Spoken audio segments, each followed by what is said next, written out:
guys, nandito naman ako, Mikey Kinaw. Nandito sa second vlog. Yes, tama kayo, second vlog na to.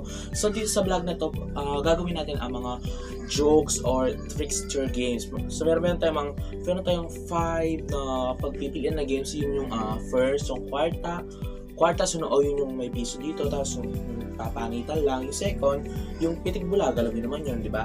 Tapos yung pangatlo, yung sisiran ng pera sa arena.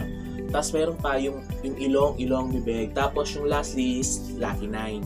But for this vlog, napili kong gawin or laruin ay yung sisiran ng pera sa arena. Para naman masaya yung vlog natin, di ba? Alam ko, marami sa atin na nalaro na to sa mga birthday party, Christmas party, reunion, or kahit ano pa man na mga pa-party ganon.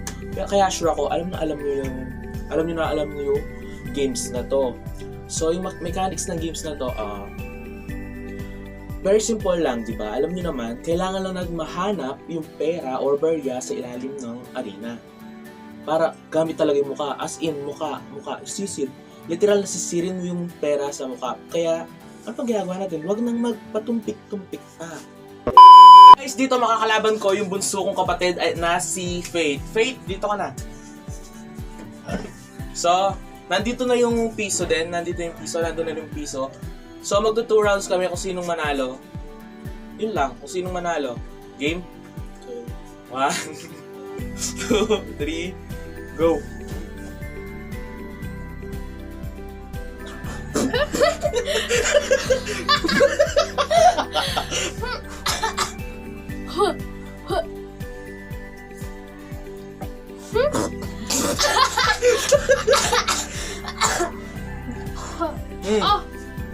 Nanalo ako sa first round.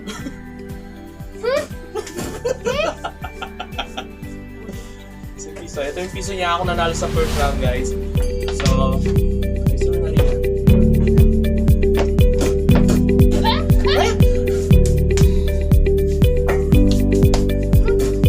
So, sa second round natin, guys, lagyan na natin ulit. Mix. 1, 2, 3, go!